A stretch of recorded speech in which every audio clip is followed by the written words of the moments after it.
اور Peoples party جو ہے وہ حکومت کا حصہ نہیں ہے. بس یہ ہے کہ حکومتی بینچوں میں بیٹھی ہوئی ہے، اور اگر کبھی تکلیف ان کو محسوس ہوئی تو پھر ان کی مرضی ہے تکلیف دور کرے یا تکلیف میں اضافہ کرے. یہ نہیں کہ ضروری کہ وہ ختم کریں گے اس کی ضرورت. صوبائی لیگ سر اربوں ڈالر کی زمین پراپرٹیاں خریدی گئی سیاستدانوں کی جانب سے، آپ کا اس میں نام نہیں ہے سر؟ میرا کبھی کسی زمانے میں کوئی نام آیا ہے؟ پوری تاریخ دیکھ لیں. اور آج تک بھی میں اگر میں الیکشن کے کاغذات نامزدگی داخل کرنے کے لیے اپنے ڈی آئی خان یا ٹانک کے مقامی کورٹ پہ نہ جاتا تو مجھے یہ بھی نہ معلوم ہوتا کہ کورٹ کا نقشہ کیا ہوتا ہے اندر. تو زندگی بھر عدالت میں اللہ تعالیٰ نے بچایا ہے، اور اللہ تعالیٰ آخرت میں بھی بہتری کرے گا انشاءاللہ. مولانا صاحب، آج سے 3 سال پہلے آپ نے ایک لانگ مارچ جو سکھر سے کیا تھا، بڑا لانگ مارچ تھا. یہیں پہ آپ سے جب گفتگو ہوئی تھی تو آپ نے کہا تھا کہ ہم کچھ نہ رزلٹ لے کے واپس آئیں گے. پھر آپ اسلام آباد میں پڑاؤ کیا اور پھر آپ خالی ہاتھ واپس آئے اس یقین دہانی پہ کہ 3 سال قبل جو فروری آئے گا اس میں باجوہ صاحب نے آپ کو یقین دہانی کروائی مختلف حلقوں میں کہ ختم ہو جائے گی عمران خان کی حکومت، جس کے اوپر آپ واپس آئے. لیکن اس طرح سے نہیں ہوا. اس وقت اسٹیبلشمنٹ نے آپ کے ساتھ جو ہے جو آپ کا لانگ مارچ تھا اس کے اندر اسٹیبلشمنٹ کی ایک قسم کی رضامندی شامل تھی، اور ابھی یہی کہا جا رہا ہے کہ پاکستان میں بغیر اسٹیبلشمنٹ کی رضامندی کے کوئی تحریک جو ہے وہ کامیاب نہیں ہو سکتی. تو ابھی یہ جو آپ اپنی تحریک اب چلا رہے ہیں دھاندلی زدہ الیکشن کے خلاف، کیا آپ سمجھتے ہیں کہ بغیر اسٹیبلشمنٹ کے ساتھ کے میرے خیال میں اب اس ذہنیت کو ختم کرنا ہے.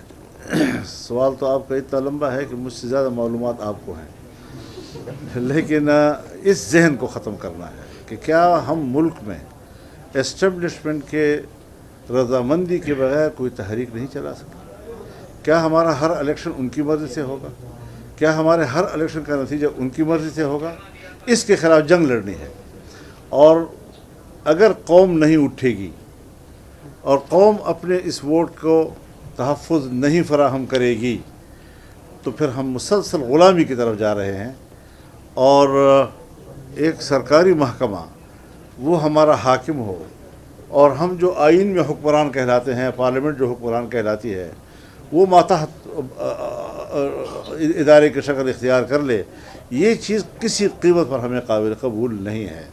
اب ہم اپنی جماعت کے طور پر ہم نے اب تک 3 جلسے کیے، 3 عوامی اسمبلیاں کی ہیں، اور عوام کا جو اس پہ رد عمل تھا بہت ہی حوصلہ افزا تھا.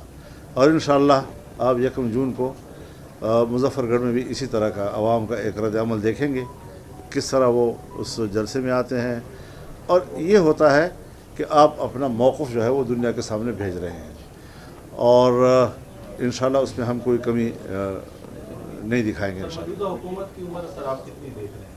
موجودہ حکومت کی سر عمر کتنی دیکھ رہے ہیں؟ میرے خیال میں حکومت ہے ہی نہیں. بس کچھ لوگوں کو اچھے مناسب مل گئے ہیں، اس کو انجوائے کرتے رہیں گے، باقی کچھ نہیں ہے. مولانا صاحب، آپ نے ہمیشہ مفاہمت کی سیاست کی اور آپ کا نام اس لحاظ سے بڑا قابل قدر نظر سے دیکھا جاتا ہے کہ آپ مفاہمت کے زرداری صاحب کے بعد آپ بھی مفاہمت کے بادشاہ. تو ابھی کوئی مستقبل میں ہے اس طرح کا کوئی چانس کہ آپ دوبارہ نون لیگ کے ساتھ جو ہے آپ کو مفاہمت کریں؟ دیکھیے، لفظ مفاہمت ہے تو اچھا لفظ، برا لفظ تو نہیں ہے، لیکن جب اپنے ہی چھوڑ کے چلے جائیں تو پھر یہ ہے وہ وقت کہ ہم اپنے موقف پہ ڈٹے رہیں، اور انشاءاللہ قوم ہمارے ساتھ ہے اور رہے گی انشاءاللہ.